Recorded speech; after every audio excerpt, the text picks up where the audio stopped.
Hello.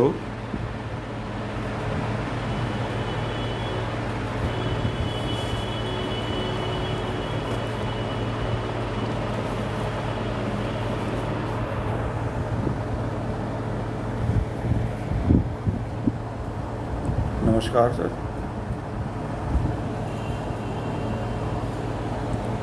Ranjan जी नमस्कार।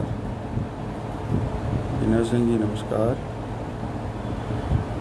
मैं कोंच से पुरुषोत्तम दास रिछारिया, पत्रकार, रामलीला के विभिन्न आयामों से जुड़ा हुआ एक कलाकार भी हूँ।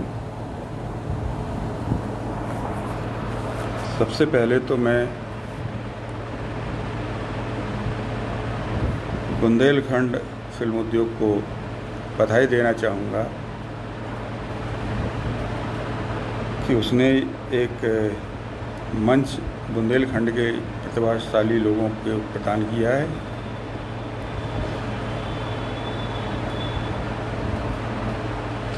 मैं चूँकि रामलीला से जुड़ा हूँ, इसलिए मैं रामलीला की बात करूँगा, लेकिन इससे पहले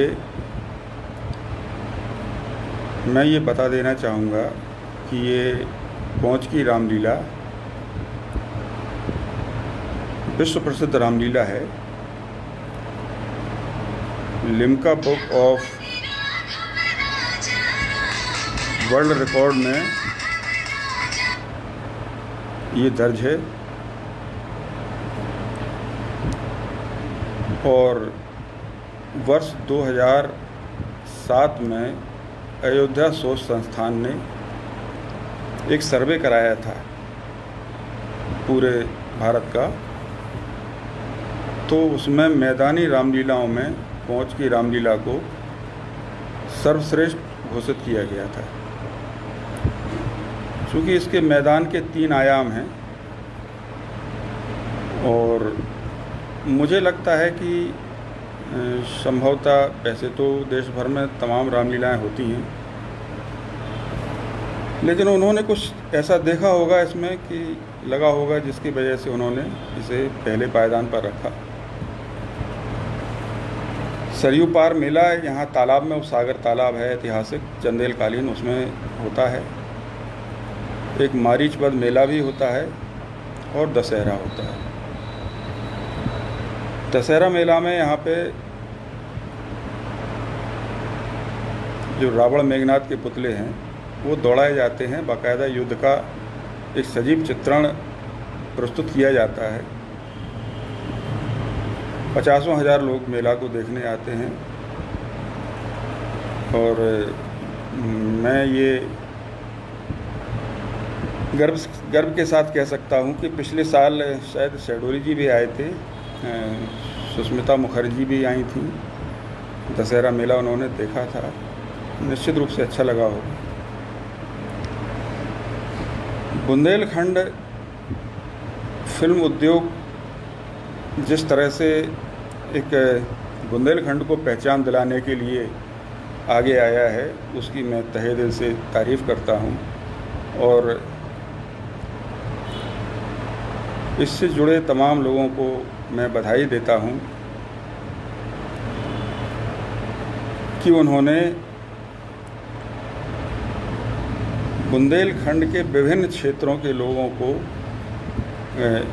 अपनी बात कहने का अवसर प्रदान किया। उन्हीं में से मैं भी एक छोटा सा व्यक्ति हूँ। बुंदेलखंड की अपनी एक अलग पहचान है, लेकिन राजनीतिक तौर पे मुझे लगता है कि बुंदेलखंड भूभाग के साथ घोर बलात्कार हुआ है। इसे 2 भागों में बांटकर इसकी सांस्कृतिक पहचान जो है वो ख़त्म करने का एक प्रयास किया गया। मध्य प्रदेश और उत्तर प्रदेश के बुंदेलखंड को मिला के जो एक हमारा भूभाग बनता है, उसकी एक अलग सांस्कृतिक पहचान है और किसी भी भूभाग की पहचान उसकी संस्कृति, उसके रहन सहन, उसके लोक रीतियाँ, उसके लोक पर्व या लोक परंपराएं जो भी हैं, उनसे उनकी पहचान होती है। मैं तारीफ़ करूँगा सिने स्टार बड़े भाई राजा बुंदेला जी की को उन्होंने एक अलग बुंदेलखंड मांग का जो मुद्दा उठाया था उसे लेकर वो आगे बढ़े और अभी भी वो प्रयासरत हैं। अगर वो अपने कार्य में सफल होते हैं तो ये बुंदेलखंड वासियों का सौभाग्य होगा, अपनी एक अलग पहचान होगी।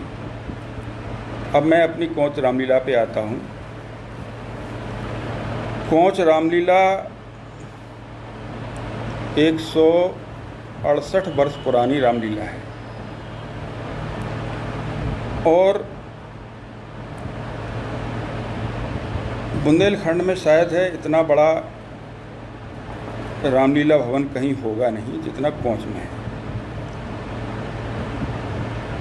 और इस रामलीला का अगर मैं संक्षिप्त में इतिहास थोड़ा सा बताना चाहूँगा। कोंच की रामलीला दरअसल 1852 में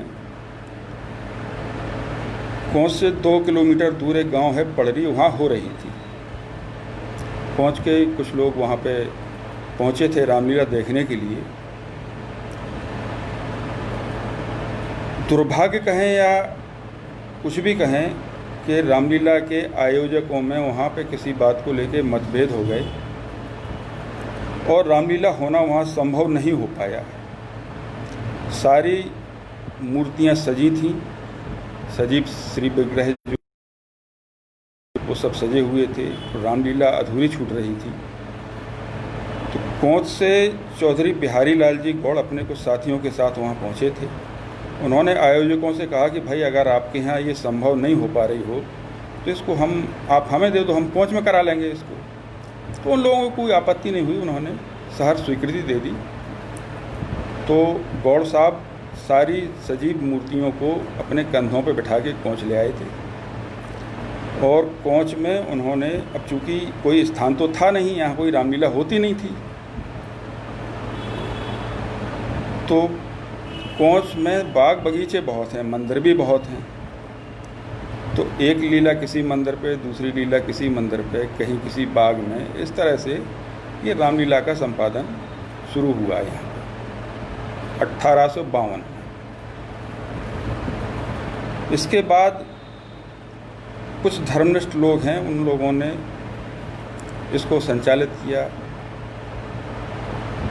समय समय पे इसमें थोड़ा सा मंचबद्ध भी किया, तो एक स्थान पर बांस बल्ली गाड़ के इसको बना दिया कि जो भाई यहाँ रामलीला होगी।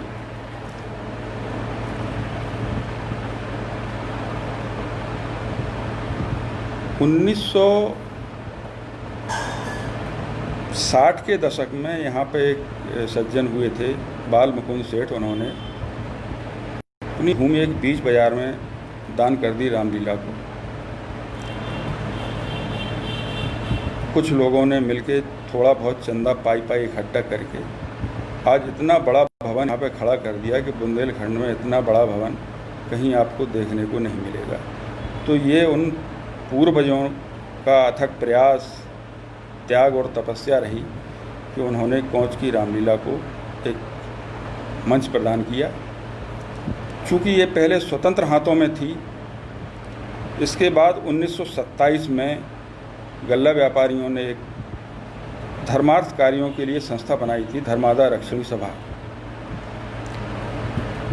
तो आयोजकों ने कहा कि भाई अब अगर ये स्वतंत्र हाथों में रहेगी तो पता नहीं कब चले कब ख़त्म हो जाए, इसका कोई ठिकाना नहीं रहेगा। तो ये धर्मादा को सुपुर्द कर दी कि धर्मादा इसका संचालन करेगी। 1927 से और आज तक धर्मादा इसको बड़े अच्छे से संचालित करती है। एक चीज़ और है, संचालन भले ही धर्मादा करती हो इसका, लेकिन ये पूरी कोंच की रामलीला है। इसकी इतनी विशेषताएं हैं कि अगर उन्हें गिनाया जाए तो पूरा दिन लग जाएगा।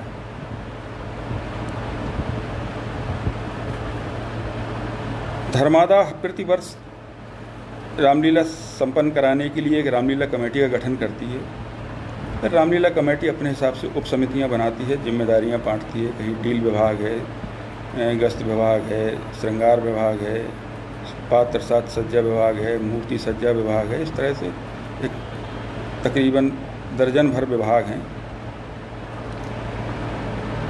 खासियत ये है कि इन विभागों में सब अवैतनिक लोग रहते हैं, कोई वेतन नहीं लेता है। वो पूरे 22-25 दिन जो यहाँ रामलीला का आयोजन चलता है अपनी निःशुल्क सेवाएं देते हैं। अगर उनकी सेवा में कटौती कर दी तो वो नाराज़ होते हैं कि भाई इसमें हमें क्यों हटा दिया इससे। तो इसका महत्व समझा जा सकता है कि कोंच की रामलीला से लोगों का जुड़ाव किस कदर है। लोग इसको अपनी थाती समझ के रखते हैं। ये कोंच की सांस्कृतिक पहचान है। इस पहचान को लोग खोना नहीं चाहते और जो जिम्मेदारियां जिस विभाग में संभालते हैं वो पीढ़ी दर पीढ़ी अपने आने वाली पुश्तों को ये जिम्मेदारी सौंप के जाते हैं कि नहीं भाई मैं ये करता रहा हूँ, आपको भी ये करना पड़ेगा, और वो करते हैं। 4-4 पीढ़ियाँ 3-3 पीढ़ियों से तो हम ही देख रहे हैं वहाँ पे लोगों को कि वो बिल्कुल श्रद्धा भाव से यहाँ पे काम करते हैं। कोई पारिश्रमिक नहीं, सम्मान मिल जाए तो ठीक है, ना मिल जाए तो अपमानित होकर भी वो काम करते हैं। हालांकि कोई अपमान करता नहीं है, लेकिन कहा है कि अगर उन्हें कहीं लगता है कि हमारा अपमान हुआ है तो वो उसको नज़रअंदाज करके अपना काम बखूबी करते रहते हैं। कोंच की रामलीला की एक विशेषता ये भी है कि यहाँ पे जो मूर्तियाँ हैं उनका नगर भ्रमण होता है पर डे। प्रतिदिन उनका एक निर्धारित रूट है, उस रूट पे वो घर घर जाती हैं। लोग उनका स्वागत करते हैं, उनकी आरती उतारते हैं, उनको घर में सम्मान से भोजन कराते हैं, चाय नाश्ता कराते हैं। इसके पीछे जहाँ तक मेरी समझ है आयोजकों का ये मानना रहा होगा कि जब भगवान लोगों के घर पहुँचेंगे तो पूरे नगर का जुड़ाव इससे होगा, और वो आज भी चला आ रहा है। तमाम लोगों ने कहा कि ये भाई चीज़ें बंद होना चाहिए, अब अच्छा नहीं लगता, समय के हिसाब से बदलाव होना चाहिए। लेकिन वो चूँकि अनुष्ठानी और परंपरागत रामलीला है, इसलिए किसी की हिम्मत ये नहीं है कि हम इसमें से कुछ कटौती कर दें या नई चीज़ कोई बढ़ा दें इसमें। कोंच की रामलीला मूल रूप से श्री रामचरितमानस और राधे श्याम रामायण पर आधारित है। ये गर्व का विषय है कि कोंच के कुछ विद्वान जिन्होंने रामलीला में पाठ खेले हैं, अपने अपने किरदार जो निभाए हैं, उन्होंने अपने छंद स्वयं लिखे हैं और वो छंद इतने सशक्त हैं कि वो रामलीला में एक तरह से जान डालते हैं। कोंच के रामलीला के साहित्य को समृद्ध करने में यहाँ के कवियों का, यहाँ के विद्वानों का बहुत बड़ा योगदान है, जिसे कभी भुलाया नहीं जा सकता। रामलीला संचालन की व्यवस्था भले ही धर्मादा करती है, लेकिन ये पूरी कोंच की रामलीला है। कमी बेसी अगर कुछ पड़ती है तो कोंच के लोग आपस में इकट्ठा करके उसको पूरा कराते हैं। लगभग 4-5 लाख रुपए का खर्चा है, तो वो धर्मादा जितना करती है, बाकी कोंच के लोग स्वयं करते हैं। जो रामलीला कमेटी बनाई जाती है, अध्यक्ष मंत्री बिहारी लाल गौड़ चूँकि इसको कोंच लाए थे, उनके वंशज अभी भी हैं हमारे यहाँ। 4वीं 5वीं 6वीं पीढ़ी चल रही होगी, तो उनको पूरा महत्व दिया जाता है। रामलीला के हवन से लेके और जो भी मुख्य अनुष्ठान हैं उनमें उनके परिवार के लोगों की सहभागिता रहती है। धर्मादा ने कई बार सोचा कि इसको हटा दें, लेकिन कोंच के लोगों ने इसका विरोध किया, विद्वानों ने इसका विरोध किया कि नहीं, जो परंपरागत चीज़ें हैं वो उनमें आप हस्तक्षेप नहीं कर सकते हैं। तो फिर लोगों को अपनी भूल का एहसास हुआ, उन्होंने अपनी गलती स्वीकार की और फिर इस चीज़ पे उन्होंने आगे काम करना बंद कर दिया। कुल मिला के ये है कि कोंच की रामलीला में जो भी पात्र हैं वो कोई पारिश्रमिक नहीं लेते हैं, पूरे निष्ठा भाव से अपना रोल निभाते हैं और 22-25 दिन जितने दिन भी आयोजन ये चलता है अपना पूरा योगदान देते हैं।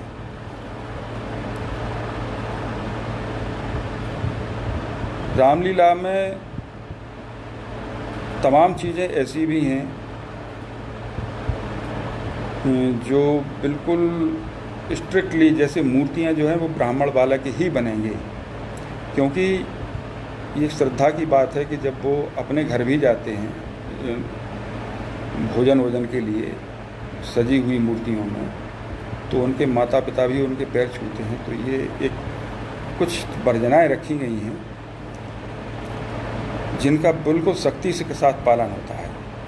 कुछ रोल ऐसे हैं जो केवल ब्राह्मण ही निभा सकते हैं, क्योंकि भगवान को उनके आगे नतमस्तक भी होना पड़ता है।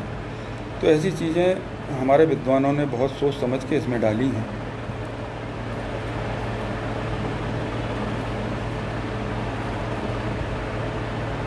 रामलीला की कुछ गतिविधियां जो हैं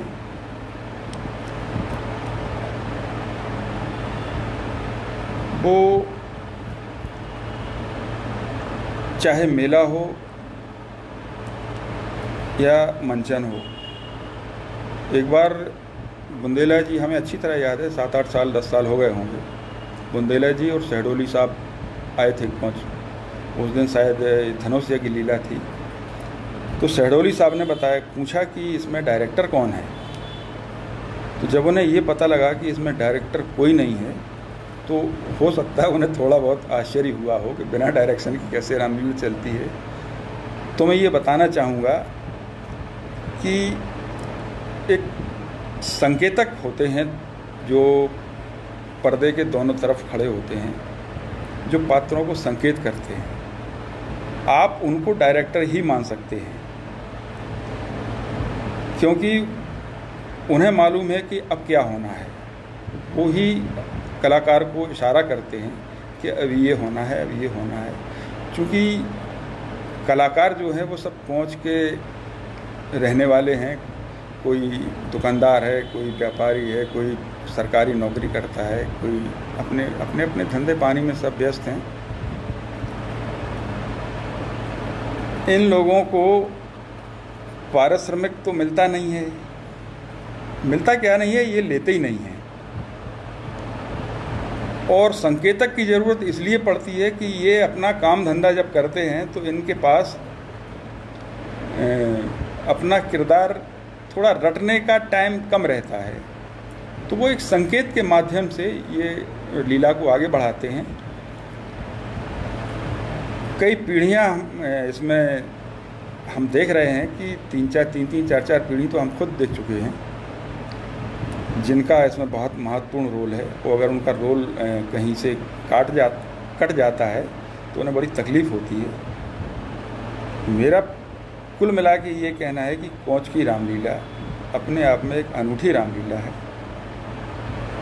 और इस रामलीला से जुड़ के मैं अपने आप को धन्य मानता हूँ कि कम से कम यहाँ की जो सांस्कृतिक विरासत है उसको आगे ले जाने में हम अपना जो थोड़ा बहुत योगदान दे पा रहे हैं, उसके लिए मैं खुद को सौभाग्यशाली मानता हूँ।